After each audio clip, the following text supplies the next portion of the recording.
네, 어제 열린 윤 대통령 탄핵 심판 6차 변론기일에는 끌어내라는 지시의 대상이 누군지를 두고 치열한 진실 공방이 벌어졌습니다. 네, 전국 상황 두 분과 짚어봅니다. 이종근 시사평론가, 서영조 맥 정치사회 연구소장과 함께합니다. 어서 오세요. 네, 안녕하세요.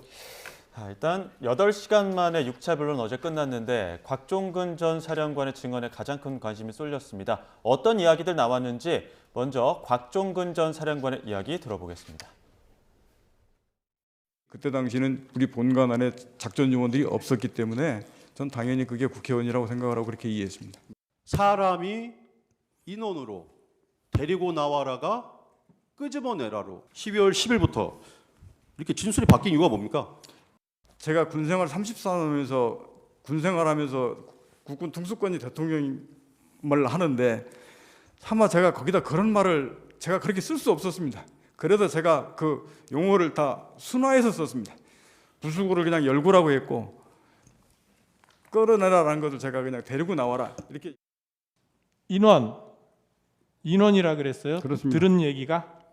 예, 전화로 제가, 들은 얘기가 인원입니까? 예, 인원을 끄집어내라 이렇게. 인원을 들었습니다. 끄집어내라. 예. 국회의원을 끄집어내라 이랬습니까? 안에 있는 인원을 끄집어내라 이랬습니다.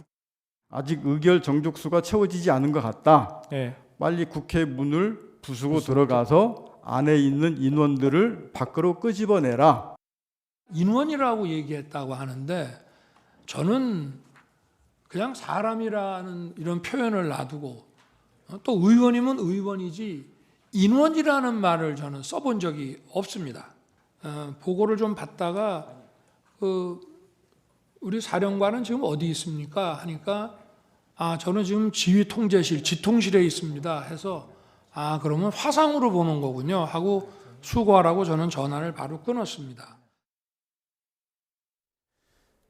의원이냐 인원이냐 요원이냐 혼란들이 많았었는데 어제 일단은 곽 전 사령관은 인원이라고 들었고 윤 대통령은 사람이면 사람이지 인원이라고는 얘기한 적 없다 이렇게 얘기했거든요. 지금 이 상황 어떻게 바라보셨습니까? 그러니까 지금 윤석열 대통령 측은 법률적으로나 큰 축에서 내란죄에 대해서 방어하기가 힘들기 때문에 메신저를 흔들거나 단어를 가지고 이 전체적인 이 험죄의 재판에 혼란을 주기 위한 작전을 쓰는 것 같아요. 근데 단어가 중요한 건 아닙니다.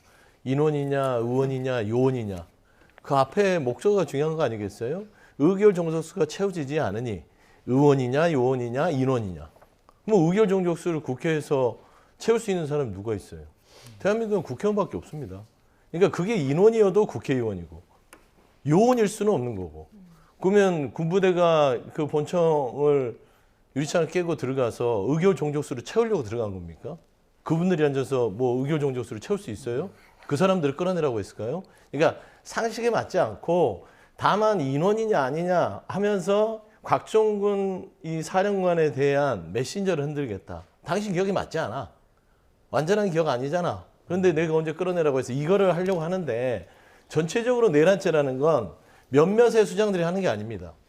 조직범죄입니다. 그러니까 이 조직이 움직여야만 가능한 비상계엄 자체도 그렇고요. 그렇기 때문에 지금 재판관들이 보기로는 큰 몸통에 대한 것에 대한 방어는 하지 못하고 단어의 파편을 가지고 계속해서 좀 재판 과정의 혼란과 본인의 방어를 하는데 굉장히 좀 없어 보이는 전략이긴 해요. 근데 뭐 이쪽 그 윤석열 대통령 지지하는 지지층에서는 봐라.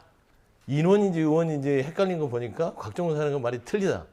이런 말은 할 수는 있겠으나 법률적으로 따졌을 때는 의결 정족수를 채우게 하는 인원에 대한 의원에 대한 부분이고 대통령이 얘기했던 부분도 마찬가지입니다. 인원이란 단어를 쓴 적이 없다.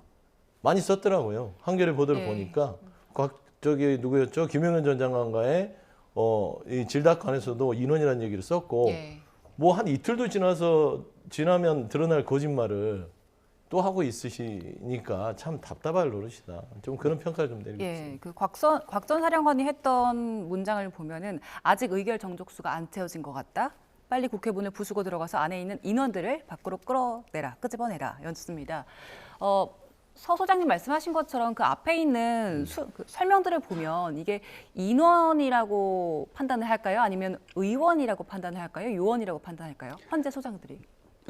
그게 왜 중요하느냐? 굉장히 중요합니다. 네. 단어 하나가 중요한 게 아니라 그 단어가 이 사람이 썼을 때 일관성 있게 그것을 끝까지 그 단어로서 유지하느냐 안 하느냐에 따라서 전체 문장의 맥락이 결정이 되는 거거든요. 다시 말씀드려서 우리가 재판, 형사재판이든 민사재판이든 특히 형사재판에 가면 판사가 이렇게 묻습니다. 예를 들어서 뭐 그날의 날씨는 어땠습니까? 이런 걸 묻습니다.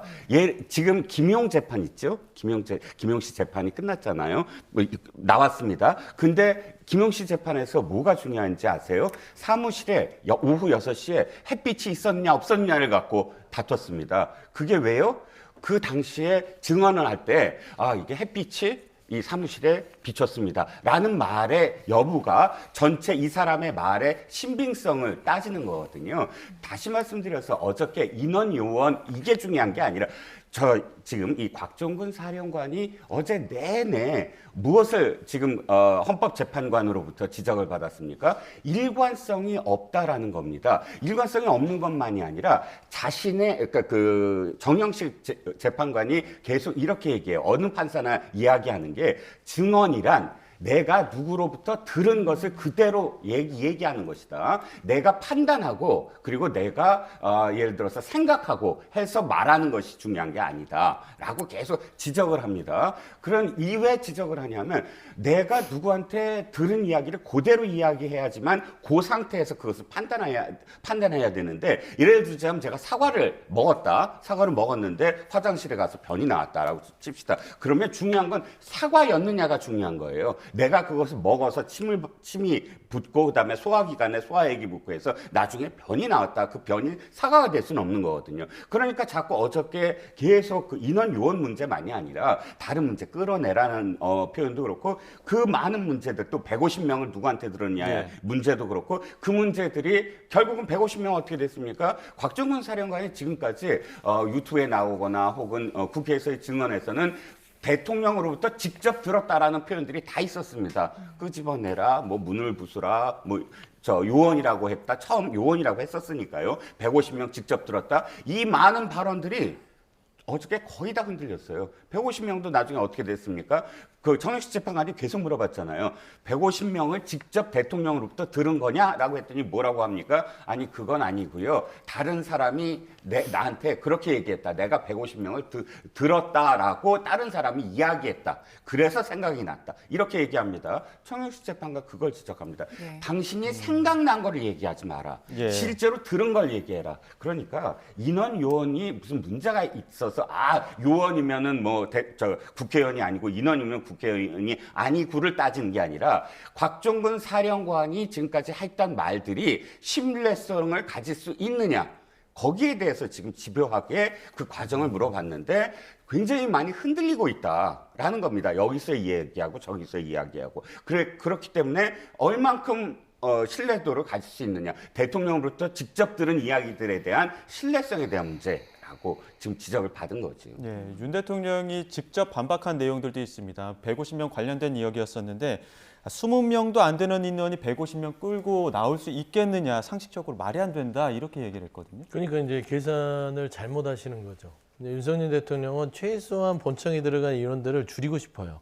뭐 10명도 안 되는, 15명도 안 되는 그 수백 명을 280명이 그 말하자면 특전사가 투입이 됐는데 거기에 있어서 본청 들어간 사람은 10여 명밖에 안 된다. 그렇기 때문에 이거는 질서 유지와 경고성이었다.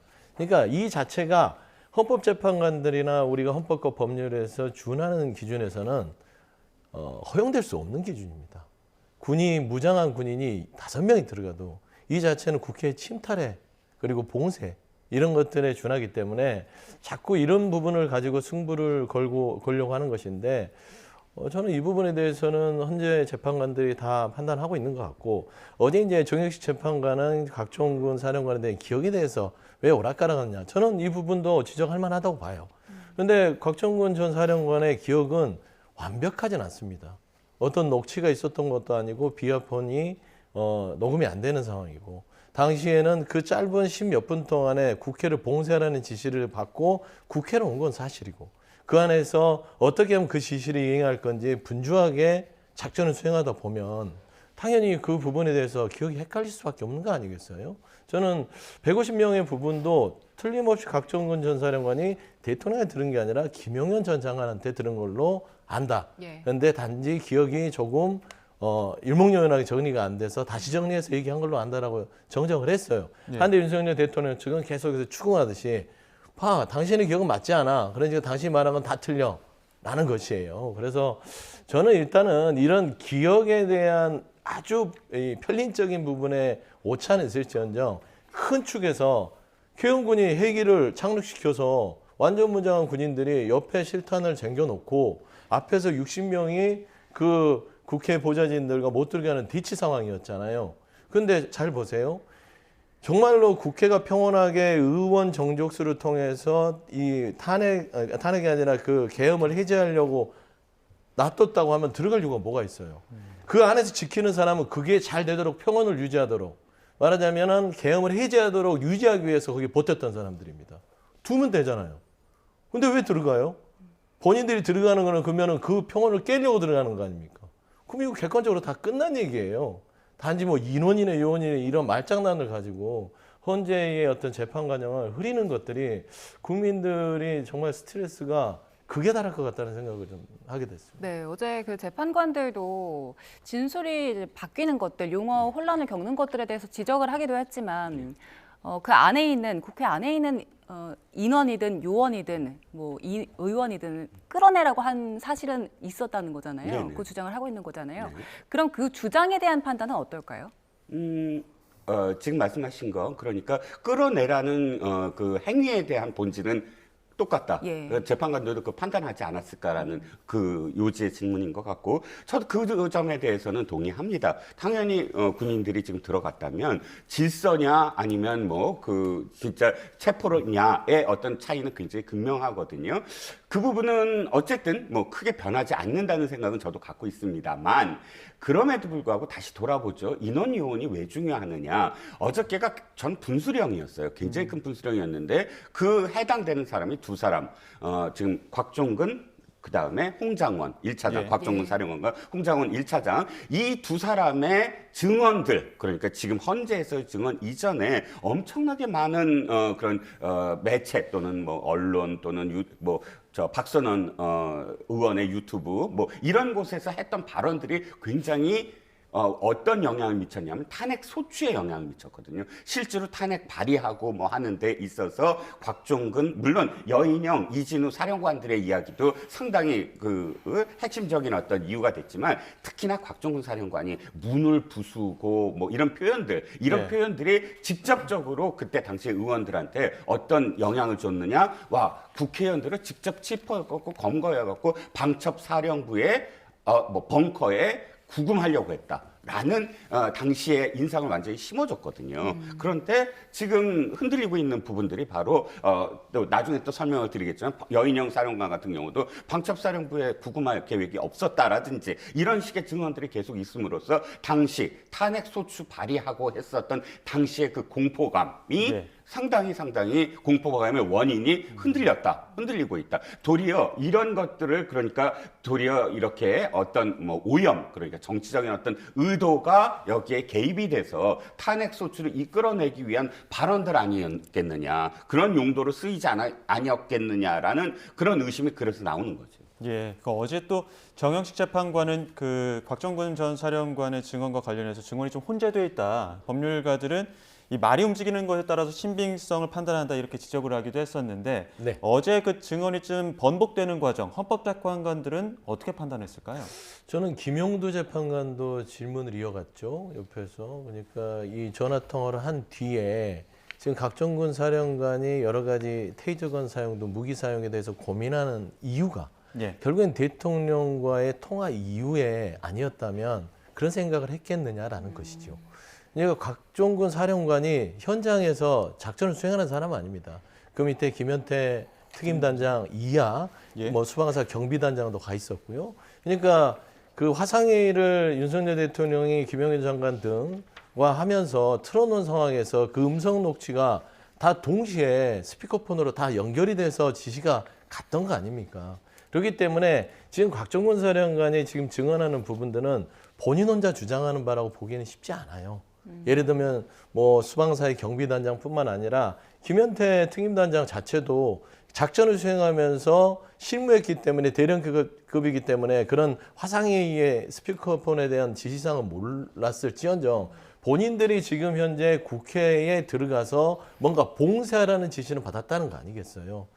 그러면은 저는 이 정영도 재판관이든 정영식 재판관이든 김영도 재판관이든 다른 시각에서 당연히 물어볼 수 있으나 큰 축에서 계엄군들이 국회에 들어간 이유는 질서 유지가 아니라 봉쇄 그리고 뭔가 국회의 어떤 의결에 대해서 영향을 주려고 했다는 큰 신빙성에서 있어서의 정확한 객관성을 양측 간에 좀 비교를 하자는 측면에서 질문을 한 것이지 정경식 재판관이 이게 잘못됐다고 지적한 게 아니라 헌재가 이런 측면도 지적하면서 객관성을 담보하려는 행위이기 때문에 저는 재판관들은 몸통 자체가 변한 게 없구나라고 판단했을 것 같아요. 이런 말장난 같은 수준에서 재판관들 흔들리지는 않습니다. 예. 그리고 어제 윤석열 대통령 측과 곽종근 전 사령관이 계엄군 철수 지시를 누가 했느냐 이 주체를 두고도 엇갈린 입장을 보였는데요. 준비한 이야기 듣고 오겠습니다. 저 역시도 계엄 해제 요구가 결의가 나오자마자 바로 장관과 계엄사령관을 즉시 제 방으로 불러서 군 철수를 지시했고 이 상황 종료되고 난 뒤에 특전사 병력이 국회에서 철수를 하는데 해제 의결된 후에 그 철수는 증인 판단으로 철수 지시를 한 거죠. 그렇습니다. 대통령이나 국방부 장관으로부터 철수 지시를 받은 적이 있습니까?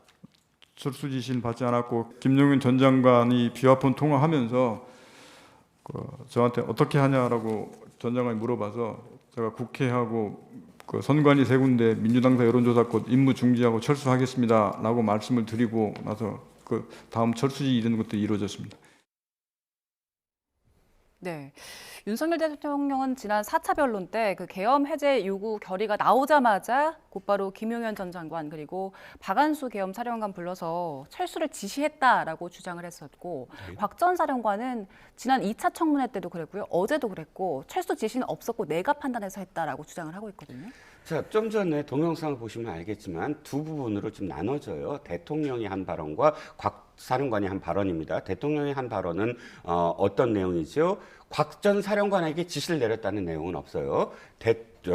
계엄 사령관과 그다음에 국방장관에게 철수 명령 지시를 내렸다라고 했습니다. 그러면 이 이야기의 진위는 누구한테 따져야 되죠? 국방장관과 계엄사령관이 그 지시를 받았느냐라고 물어봐야 돼요. 그리고 그 다음 곽정근 사령관한테 얘기를 들어보죠. 철수는 내가 판단했습니다라고 한 부분에서는 그러면 그냥 자기가 판단해서 철수했다가 돼야 돼요. 그런데 내용을 들어보면 어떤 게 있죠? 김영현 국방장관과의 통화가 있었어요. 예. 김영현 국방장관이 어떻게 하느냐라고 해서 내가 철수하겠습니다라고 했다는 거죠. 그렇다면 이 부분이 어떤 철수해라라는 게 아니라 철수해라라는 표현이 직접적으로 없더라도 김영현 장관과 그다음에 그 지시를 받아야 되는 특전사령관 간의 판단을 서로 공유를 한 거예요. 그리고 분명히 보고를 했잖아요. 철수했다. 근데 철수하지 말아라. 김영현 장관이 다시 지시를 했습니까? 아니잖아요. 받아들였다는 얘기예요. 그럼 김영현 장관이 받아들였다는 건 포괄적으로 대통령한테 지시를 받았는데 일단 상황을 물어보니까 철수를 하겠습니다라는 현장 지휘관의 의견을 듣고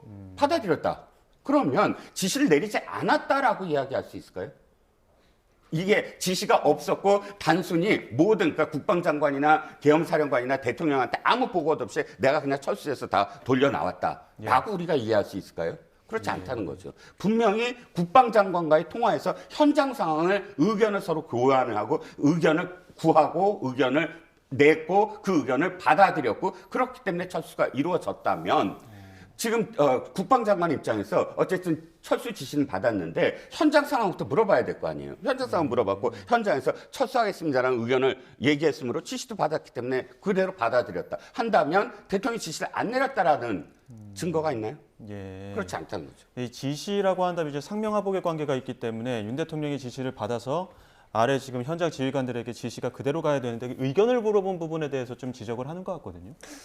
뭐 근데 제가 봐서는 군 지휘 계통이라는 것들이 위에서부터 내려오는 거잖아요. 예. 뭐 이렇게 수평적 관계에서 어떻게 생각해? 의견을 물어보는 그런 조직은 아니에요. 군이라는 건. 위에서 군 통수권자가 얘기하면 국방부 장관, 각 예하의 사령관들한테 내려가면 그게 이제 또 예하의 부대로 전파되는 그런 구조가 되겠죠. 근데 제가 봐서는 그 김용현, 윤석열 대통령 국회 철수 지시 받은 적이 없다는 곽종훈 사령관의 말이 더 신빙성이 있지 않을까. 군 개통에 따르면 즉시 전파가 되는 거 아니겠습니까?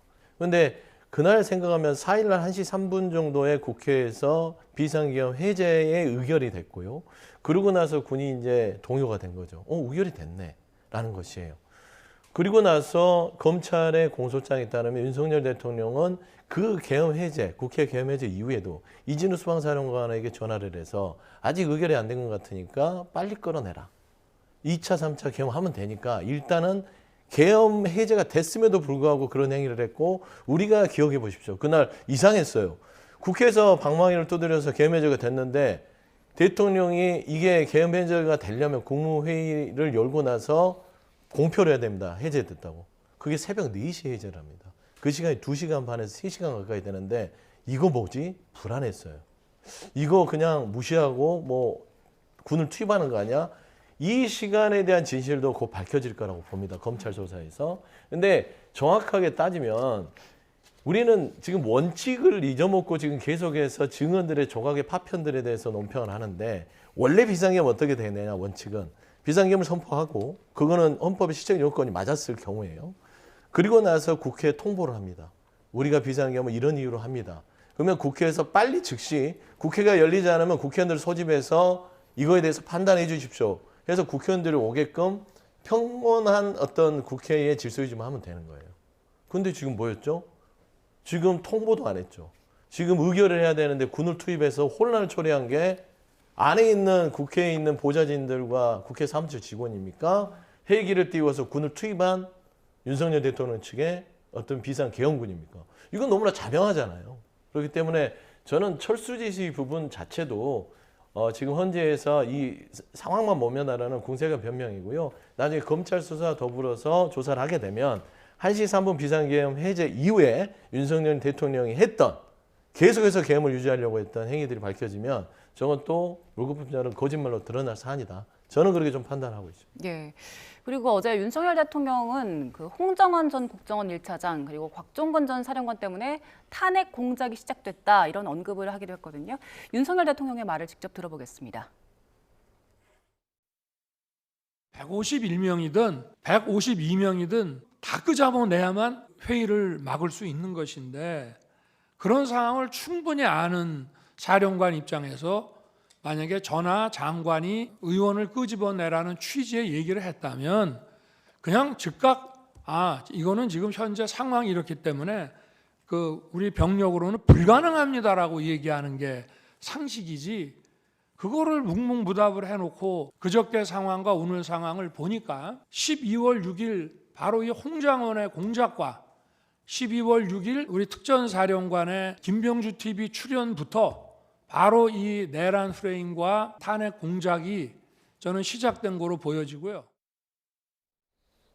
네, 윤석열 대통령 측에서 이제 방어가 아니라 반격에 나선 모습을 보여요. 어제 이 발언 어떻게 들으셨어요? 반격보다는 그냥 자포자기한 것 같은데요. 탄핵 공작이다라는 말은 성립할 수가 없습니다. 그러니까 탄핵 공작이라는 거는 뭐 내란의 음모 정도의 행위를 했었을 때 그 음모에 있어서의 대화 내용을 뭐 말하자면 편집하거나 허위 진술하거나 했을 때는 뭐 그렇게 주장해도 뭐 또 반격이 될 수 있어요. 그런데 이거는 내란의 음모가 아니라 내란 행위가 이미 실행이 된 겁니다. 헬기, 군, 많은 어떤 장성들의 참여, 경찰, 뭐 서울경찰, 소방, 행안부, 뭐 모든 것들이 다 움직였잖아요. 국가의 이 군경 이 말하자면 행정 조직이. 근데 이건 음모가 아니라 행위가 있었기 때문에 이걸 탄핵 공작이라고 하기에는 저는 지금 이게 이제 윤석열 대통령의 버릇 같아요. 분리할 때는 궁지에 몰리면 마지막에는 공작이다. 잘 기억하시면 본인의 배우자 김건희 씨의 그 명품백 사건 최재형 목사 이 영상이 공개됐을 때도 온 국민이 경악했음에도 이건 정치 공작이라고 규정했습니다. 명태균 씨 지금 막 그 휴대폰에서 대화 내용이 나오잖아요. 이거 처음에 명태균 씨 정치 공작이라고 했습니다. 그런데 정치 공작이 아니지요. 이미 구속 기소가 돼서 명태균 씨는 증거가 나오고 있고, 탄핵 공작, 홍장원 차장이나 지금 곽종근 사령관한테 상식 얘기하잖아요. 이건 아닙니다. 이렇게 해야 되는 게 올바른 거 아니냐. 이게 군인 정신 아니냐 하는데 본인들이 상식적인 행동을 안 해놓고 나서 왜 상대한테 상식적인 행동 안 했다고 하면서 흔드는지, 그것도 비상식적이다. 그러니까 결국에는 막다른 걸 못 가져온 거예요. 탄핵 공작이라고 하는 것은. 예. 그래서 이종국 평론가님은 지금 홍장원 전 차장이나 곽정근 전 사령관의 진술이 이제 분기점이 될 것이다. 근데 이 탄핵 공작 이 부분도 이제 분기점이라고 보시는 겁니까? 네, 그렇죠. 탄핵 공작이라고 한다면 어떤 부분이냐면, 자, 당시를 다시 기억해 보시죠. 탄핵을 지금 200명이, 204명이 지금 찬성을 하잖아요. 204명이 되려면 어떻게 되죠? 국민의힘에서 지금 찬성이 와야 됩니다. 예. 그래야지 200명이 넘어요. 그러면 국민의힘에 그때 찬성을 했던 사람들은 어디에 영향을 받았을까요? 가장 영향을 받았던 건 홍장원 1차장의 발언들과 그다음에 곽정근 사령관의 발언들이었습니다. 그 두 사람의 발언을 교집합해 보면 그때 당시에 표현들이 무시무시했어요. 뭐 지금 이진우 수방사령관도 이 표현이 있었습니다. 4명씩 한 조가 돼서 업어서라도 끌어내라. 그 발언도 굉장히 디테일하잖아요. 네. 당시 대통령이 이렇게 디테일하게 지시를 내렸다. 문을 부수고, 또 홍정훈 차장은 더 명쾌하게 지목을 했습니다. 이 1순위가 뭐 그 한동훈 대표, 뭐 두 번째가 무슨 이재명 대표, 우원식 국회의장 해갖고 명단까지 다 얘기를 했습니다. 그런 부분들이 바로 이건 도저히 안 되겠다. 그러니까 야당 대표는 물론이고 여당 대표까지 체포를 하려고 했다. 여기에 기름을 부은 게 김어준 씨예요. 김어준 씨가 그 다음에 국회 청문회에서 홍장원 1차장의 발언을 뒷받침하면서 내가 들은 제보에 의하면 뭐 한동훈 대표를 어떻게 뭐 체포를 해서 어떻게 하고 이거 다 나왔잖아요. 이런 과정들이 그 다음날 바로 탄핵소추에서 결과가 나온 겁니다. 그러면 그 발언들이 그럼 신빙성이 있느냐? 어저께 따져봤더니 신빙성 없는 발언들이 태반이었더라. 가장 결정적인 게 메모다. 메모란 거 굉장히 중요해요. 당시 상황을 그대로 받아 적었어야 되잖아요. 그리고 그 메모가 왜 중요하느냐? 사람들 이름이 나와요. 홍장원 전 차장이 적었다는 메모 말씀이시죠? 홍장원 차장이 당시에 적었다는 메모. 예. 왜 이게 중요하냐? 박선원 의원이 이 메모로 상당히 많이 언론에 공개를 합니다. 12월 10일, 12월 13일. 그런데 당시를 돌아보죠. 박선원 의원이 뭐라고 그랬냐면, 홍 차장이 지금 크게 이 들은 것을 당시에 그 보좌관이 직접 메모를 했다라고 했다가 그 다음 날은 아니고 홍장원 차장이 쓴 메모를 내가 받아서 지금 공개를 하는 거다 그랬는데 어떻게 되죠? 지금 어떻게 메모의 진실은 어떻게 나왔느냐? 홍장원 차장이 왼손으로 급히 썼는데 왼손으로 쓴 게 가독성이 없어서 보좌관한테 주고 보좌관이 그걸 다시 썼다. 그리고 자기가 몇 가지를 가필했다. 이렇게 나옵니다.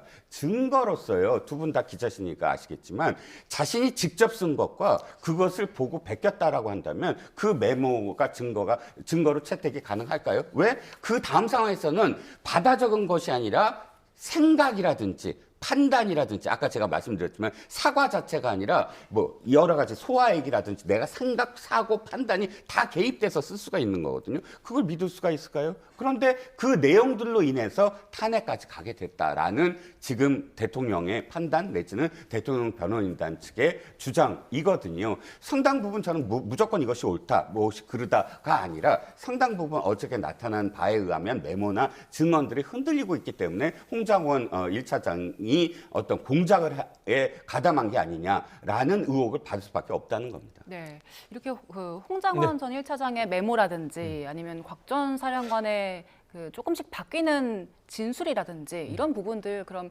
현재 재판관들은 어떻게 판단할 것 같습니까? 그러니까 이제 이게 파편적인 부분이 재판에 큰 영향을 주지 않습니다. 이게 이제 형사재판이 아니라 헌법재판이라는 거는 대통령의 직에 그대로 두는 것들이 헌정 질서의 평온을 해치느냐 안 해치느냐의 판단이거든요. 일단은 탄핵의 소추에 대한 의결은 직무를 정지시키다. 왜냐하면 자격을 한번 봐야겠다. 이분이 이 헌법에 위반돼서 더 이상 직무를 했을 때는 대한민국의 헌정 질서가 위험하겠구나. 이 판단이거든요. 그러면은 뭐 이제 조각들은 뭐 이렇게 서로 간에 뭐 기억이 나냐 안 나냐 이거는 기억의 그 각 개인마다의 편차일 거예요.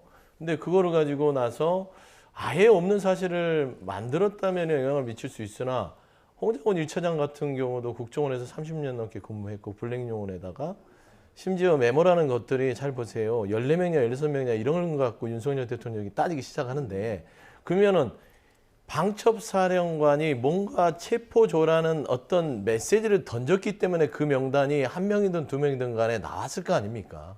그러니까 14명의 인원이 정하냐 안 정하냐 중요하지 않습니다. 방첩사령관이 체포를 하라는 사람들의 얘기의 흐름이 있었기 때문에 그 인식 속에서 그 기억을 더듬어서 메모를 했기 때문에 그게 중요한 거예요. 체포를 대상의 우원식을 체포하기 때문에 탄핵이 이르고 아니기 때문에 탄핵에 이르지 않는다. 이게 아니라 왜 국회의원들을 체포하라고 했느냐라는 것들이 탄핵의 기준이 되기 때문에 저는 큰 영향은 없을 것 같고요. 당시 14일로 보세요. 지금 뭐 박선원, 뭐 김병지 의원이 뭐 유튜브를 봐서 국민의힘 의원들이 흔들렸다. 그다음에 각종원 사령관이 증언해서 흔들렸다. 아니에요. 3일날 평온한 그 시간에 군을 투입해서 국회를 그렇게 난장판을 만들고 아니 민주당과 왜 무슨 사설회사 꽃 여론조사를 갑니까? 그런 부분에 있어서 이미 행위가 이루어졌는데 한동훈 전 대표 당시 뭐라 했어요? 이 계엄은 위헌입니다라고 목나에서 국민과 맞겠다고 했어요. 여당 대표가 그랬습니다. 그 다음에 천하람 개혁신당, 민주당은 아니잖아요. 보수계열의 개혁신당. 좀 미안한 말이지만 미치광이라고 했습니다. 대통령 미치광이라고 이렇게 격분하는 상황에서 당연히 탄핵이 돼야 되는 부분이었어요. 근데 이 두 개가 들어왔기 때문에 이 탄핵 국면이 됐다. 이런 탄핵 공작의 역지 주장은요 오래가지 못한다. 네, 한 가지 그 위원장님께서 말씀하셨던 부분이 맞습니다. 그러니까 여인영 방첩사령관이 전화 통화로 홍장원 1차장과 어떤 내용을 했느냐가 되게 중요해요. 예. 그런데 홍장원 차장의 발언이 굉장히 흔들리고 있다. 이게 서로 진술이 엇갈린다라는 게 무슨 재판관이 질문하거나 혹은 지금 윤 대통령 변호인단에 의해서가 아니라 여인영 방첩사령관 측에서 나는 홍장원 차장과 그런 이야기를 한 적 없다라고 어떻게 입장문을 발표했어요. 어떤 내용이냐면 지금 홍장원 차장이 가장 중요한 게 이 메모가 대통령한테 직접 받은 게 아니잖아요. 다시 얘기해서 우리는 지금 대통령이 모든 걸 다 직접 지시했다라는 지금 그런 프레임에 갇혀 있는데 이 명단도 여인영 방첩사령관이 불러줬다는 거잖아요. 그런데 여인영 방첩사령관 측 변호인단이 바로 입장문을 냈습니다. 아니요, 저는 홍장원 차장한테 1차 검거, 2차 검거 그런 순차 검거 계획을 이야기한 적이 없습니다. 그리고 지금 국정원이 그러니까 수사권도 없고 또 위치 추적할 수 있는 그런 능력도 없으므로 그런 요청을 할 이유가 없습니다. 라고 이야기했어요. 그러니까 지금 홍장원 차장이 직접 여인영 방첩사령한테 전화해서 물어보고 그걸 메모했다는 내용 일부도 좀 여인영 사령관이 아니다, 난 그런 사실을 한 적이 없다라고 한다면 홍장원 차장의 메모를 어떻게 믿을 수 있냐는 거죠. 예, 이렇게 또 진술과 진술들이 이제 겹치다 보니까 이제 거짓과 진실 같은 것들도 지금 혼돈되고 있는 그런 상황인 것 같은데, 어제 또 다른 증인이었던 김현태 707 특수임무단장 진술도 있습니다. 이전과 조금 이제 달라지는 분위기가 있었거든요. 진술이. 네. 어떤 그 진술이 좀 달라지는 부분은 어떻게 보셨습니까? 그러니까 진술이 달라지는 부분들은 윤석열 대통령 측에 요청한 증인이기도 하고요. 본인의 지금은 이제 그 피해자는 아니나 형사 재판을 조금 조언을 받은 것 같아요. 그러니까 본인을 방어할 수준에서의 얘기를 하는 것이고, 지난해 12월에는 인원 포박할 수 있는 케이블타이 이런 것들 원래 휘다는 거지만 잘 챙기라고 재차 강조. 이런 부대원들은 죄가 없다. 그리고 국민들한테 죄송하다. 이 계엄은 잘못됐다. 이런 거를 울면서 호소했잖아요. 그런 사람이 이제 6차 변론기일에서는 뭐 조금 태도가 바뀐 것들은 이거는 이제 또 재판부가 판단할 문제입니다. 처음부터 그렇게 일관되게 주장을 했으면 6차 변론처럼 처음에도 그러겠다면 저 사람만의 신빙성이 있겠다 하는데 사람이 그렇게 감정적으로 울면서 대한민국의 특전사 대령이 계엄에 대한 불법성을 얘기하면서 우리 부대원들은 잘못 없으니까 제가 책임지겠다는 것들은 본인도 이게 잘못된 걸 아는 겁니다. 그래서 저는 이 어제의 증언 자체가 물론 뭐 재판관들이 판결문을 쓰기 위한 하나의 절차이긴 하나 큰 축에서 저는 지금 큰 이견은 없을 거라고 봐요. 제가 여기다 좀 잠깐 덧붙이면 예를 들어서 그럴 일은 없겠으나 탄핵이 기각이 됩니다. 예. 그러면 대통령이 본업 다시 직을 갖게 되면 뭘 할까요? 이제 통치행위로 비상계엄을 정가의 보도처럼 쓸 겁니다. 조금만 마음에 안 들고 예산이 깎이면 군을 투입해서 국회의원들을 겁을 주고 이런 대한민국이 과연 허락이 될 것인가? 예. 그런 변함이 없다고 봅니다. 이제 저희가 지금 말씀하시는 중에 지금 오늘 국민의 윤상현 의원이 서울구치소에서 윤석열 대통령 면회를 했거든요. 한번 현장 연결해서 이야기 들어보겠습니다. 전했습니다. 또 우리 김 의원님께서도 또 여러 아까 말씀하셨던 조 교수님. 네. 국민대를 퇴직하신 조중빈 교수님께서 대통령님의 말과 글을 분석한 글을 저한테 주셨어요. 총 25페이지가 되는 글인데요. 그 글 속에는 대통령의 철학, 자유민주주의자로서의 대통령의 철학에 대한 것들을 쭉 해제를 해놓고 있습니다. 그래서 그 책을 전해드리고 싶었는데 이 일반 면회에서는 책을 전해드릴 수가 없다고 해서 직접 전해드리지는 못했습니다. 사실 제가 오늘 온 이유는 그 책, 자유민주주의자 윤석열의 철학에 대한 책을 전해드리고 싶었던 게 가장 큰 목적이었어요. 그러나 전해드리지는 못했지만 변호인에게 전달을 했습니다. 그리고 이제 많은 지지자분들이 저한테 전한 메시지는 대통령은 아직도 20대 대한민국 대통령이시다. 그래서 당당하셔야 된다. 당당하신 모습이 너무나 보기 좋다. 헌재에서나 어디서나. 그래서 진솔한 당당함이 아주 국민분들, 지지자분들이 말씀 많이 하신다 하니까 대통령께서는 국민의 자존심 대통령 아니냐 그런 자세를 견제하려고 한다 이런 말씀하셨고 특히 좀 무연한 모습을 많이 보이셨고 걱정을 많이 하고 계세요. 특히 날이 좀 춥지 않습니까? 이 한파 속에서 어려운 분들 어떻게 지내시나 이거에 대한 걱정이 아주 많으셨고요. 또 젊은 세대, 또 국민들한테 늘 감사한 마음 그걸 꼭 전해달라는 이런 말씀이 있으셨습니다. 1시간은 아니고요. 1시간보다 훨씬 적고 뭐 여러 가지 절차도 있고 또 뵐 분들도 있어서 늦어지고요. 30분 좀 안 됐을 겁니다. 또 혹시 뭐 야당이나 민주당에 대한 얘기도 하셨나요? 뭐 그런 얘기는 구체적으로 없으셨습니다. 그러나 이제 뭐 일단 우리 당이나 이런 거에 대해서 기대감은 가지고 계시죠. 당에 대한 기대감. 지금은 국가적으로 어려운 시기다. 민주당이나 이제 좌파는 강력하게 카르텔 형성하고 집요하게 싸우지 않냐. 우리는 모래알이 돼서는 안 된다. 좀 더 지금은 자유민주체제 위기 아니냐. 그래서 좀 더 강력한 이런 자세, 견지가 중요한 게 아니냐. 이런 식의 어떤 우회적인 말씀도 있어요. 그런 얘기는 안 합니다. 저는 헌재에서 기각될 거라고 믿기 때문에 조기 대선은 있을 수 없다라고 봅니다.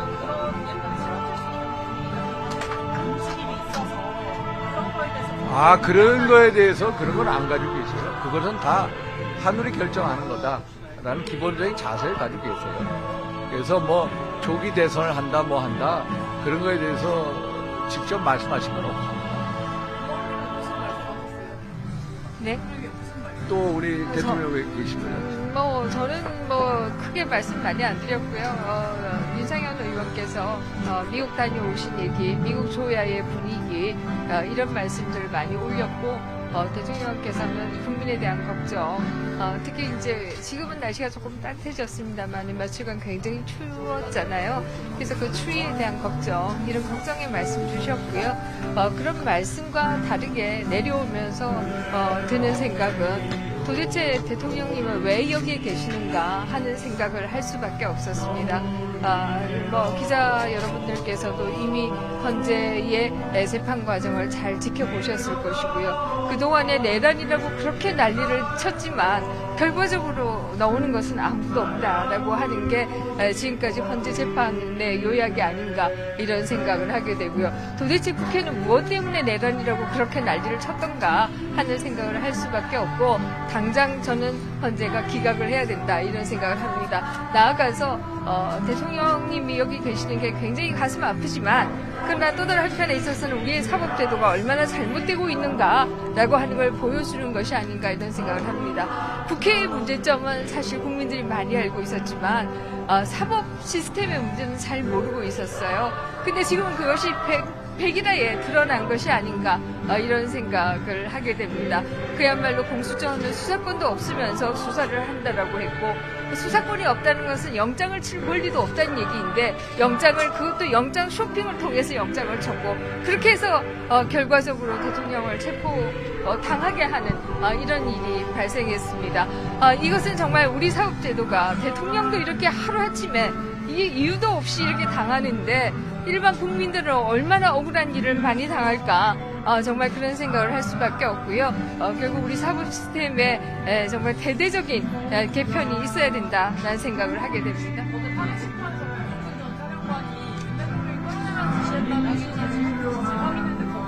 그걸 확인이라고 얘기할 수 없죠. 오락가락했다고 다 잘 아시고요. 거기에 대해서 정확한 말씀은 안 하셨고요. 그러나 지금 그것을 확인이라고 말씀하시면 안 되죠. 네. 헌법재판소에 대해서는 이제 저희가 이렇게 조명 때문에 제대로 뭐 읽을 수가 없으시대요. 그래서 헌법재판소에 나가 보시니까 야 이제서야 좀 알겠다 이런 식으로 너무 곡해가 돼 있구나. 그래서 헌법재판소 나간 것을 그래도 잘한 결정이 아닌가 이런 생각을 가지고 계신 듯 했습니다. 예를 들어서 뭐 여러 가지 홍장원, 뭐 곽종건 여러 진술이 오락가락하지 않습니까? 뭐 인원을 뭐 어쩌고 뭐 이런 얘기들. 그래서 그거 너무 잘 여러분들이 잘 알고 계시고요. 그에 대해서는 더 이상 말씀 안 드리고 하여튼 헌법재판소에 가셨던 것을 잘한 것 같다 이런 식의 말씀을 주셨습니다. 권영세 비대위원장이 대통령과 인위적 거리두기 하지 않겠다고 한 데 대한 대통령 반응이 있었나요? 인위적 거리두기 안 한다? 뭐 그런 거는 없습니다. 아니 거기서 예를 들어서 그런 기사를 다 알고 계실까요? 지금은 예를 들어서 뭐 무슨 거리두기다 중도다. 저는 기본적으로 이런 생각합니다. 지금은 중도냐 진보냐 보수를 뛰어넘는 자유민주주의 체제의 수호를 하느냐 수호하지 못하냐의 싸움이다. 그런 차원에서 우리가 접근을 해야지 뭐 중도를 본다 어디를 본다 이것은 너무 정치공학적인 계산이다. 그래서 저희가 김민전 의원님이나 전화 올 때는 뭐 개인 자격이다 지도 그런 자격이고 뭐고 논할 전혀 그런 생각 안 합니다. 대통령과 같이 개인적 의리뿐만 아니라 가치를 공유하는 가치에 대한 의리를 공유하는 같은 사람으로서 대통령이 저렇게 어려운 상황 속에서 자유민주주의 체제 수호에 포문을 여셨는데 우리가 같이 일조하는 게 기본적인 도리다라는 심정으로 왔거든요. 그래서 그런 면이 좀 안타까운 거다 이런 말씀을 꼭 드리고 싶습니다. 당이 강성진치 의식해서 부정선거에 선 못 끊는다는 지적 나오는데 두 분 의원님은 부정선거가 있다고 생각하시는 것 같아요. 부정선거 그 얘기는 사실 그 얘기는 제가 전공이니까 좀 말씀드릴 텐데요. 있다 없다로 얘기하면 그건 종교예요. 과학으로 얘기한다라고 하면 의혹이 있으면 그것을 검증해보자 이렇게 얘기하는 것이고요. 많은 언론인들이 저를 부정선거론자라고 하는데 제가 부정선거를 얘기하는 것이 아니라 많은 의혹이 있기 때문에 그것을 검증하자. 그래서 투명하고 검증 가능한 시스템을 만들자라고 하는 얘기이고요. 대통령님도 그렇게 말씀하신 것으로 알고 있습니다. 이제 그만해야 되겠다. 예? 그런 얘기 없었습니다. 예. 우리 김다혜 씨. 응? 특별히 당부보다는 지금 제가 말씀드린 자유민주주의 체제 수호를 위한 하나의 이 전쟁을 하고 있지 않습니까? 그런 상태 하에서 어떤 가치를 공유한다면 자유민주주의 체제 국민의힘 윤상현 의원과 김민전 의원이 윤석열 대통령을 서울구치소에 가서 접견한 모습 그리고 그 이후의 이야기를 듣고 오셨는데요. 그동안 그 서울구치소와 분위기와는 좀 사뭇 다른 느낌이었어요. 네. 예. 저도 지금 드리고 싶은 말씀이 바로 앵커님 말씀이랑 똑같은 얘기인데요. 우리가 지금 구치소에 접견한 사람들을 왜 이렇게 생방으로 하냐면 바로 대통령이 어떤 생각을 갖고 있거나 어떤 지금 상황이냐 이거를 간접적으로 보는 거잖아요. 그런데 이 두 사람이 오늘 한 인터뷰나 혹은 내용이나 이런 걸 보면 굉장히 좀 여유 있다고 할까요? 좀 호흡이 그 직전까지 예를 들어서 뭐 지도부가 가서 나와서 얘기했을 때 좀 비장했는데 상당히 좀 여유가 있었어요. 그건 대통령이 어저께까지의 어떤 헌법재판소 과정 실제로 그런 얘기를 했다고 하죠. 내가 직접 참여한 게 다행이다라고 이야기하고 직접 가니까 이러이러한 상황들이더라라는 걸 인식하게 됐다라는 이야기를 전했잖아요. 저는 어저께까지의 상황이 좀 고무됐다라는 느낌도 듭니다. 두 사람이 이렇게 여유 있게 대통령의 상황에 대해서 이야기하는 걸 보면 그러니까 상당히 헌법재판소의 과정이 불리하지 않게 가고 있다. 최소한 어떤 죄도 없다라기보다는 계엄이 잘못된 부분이 분명히 있지만 그럼에도 불구하고 지금 직무상에 엄청나게 중대한 위헌적인 위법적인 사실까지 갈 수 있느냐를 다툴 때 어저께까지 어떤 이 변론 심리에서 상당히 그래도 불리하지 않다라는 정도의 어떤 인식을 갖고 있는 게 아닌가. 그래서 이 두 의원한테 상당히 좀 여유 있게 이야기한 게 아닌가. 그래서 이 두 의원의 표정이라든지 말이 이렇게 기자들에게 조금 더 여유 있게 다가간 게 아닌가 싶습니다. 지난번에 이제 권성동 권영세 투톱 방문했을 때 원팀 강조하지 않았습니까? 이번에도 모래알이 돼서는 안 된다 이렇게 원팀을 좀 강조한 것 같거든요. 이 부분은 어떻게 보십니까? 그러니까 뭐 이제 저기 영상을 보면 BGM도 좀 깔리잖아요. 음악이 좀 깔리고 두 분이 나서 평온하게 얘기하는데 이제 뭐 다 내려놓은 것 같아요. 그리고 이제 보면 이성의 마비라고 해야 되나요? 이성이 마비되면 이런 논리적 사고가 힘들죠. 합리적인 사고가 제대로 하기는. 그래서 인지 부조화가 오다 보면 마음이 편해지기도 합니다. 가끔. 근데 이게 어떻게 되냐면 참 안타까운 게 정치인들은 이런 이성적 판단들을 고도의 어떤 훈련을 통해서 좀 이렇게 실현해야 되는 게 정치인이라고 보는데 이분들은 이성적 사고를 안 하는 것 같아요. 그러니까 사입이 종교가 되는 것 같다. 윤석열 대통령이라는 사람이 부정선거를 주장하고 있고 이 계엄 자체가 계몽령이라고 하고 있고 이런 부분들이 사실이구나. 그래, 우리 대통령님은 계몽을 위해서 이런 일을 저질렀고 부정선거 있어. 우리 부정선거를 맹신하면서 우리가 국민의힘이 부정선거 그다음에 내란교로 거듭나야겠다. 우리 교주는 대통령이다. 우리 모두 다 힘을 합치자.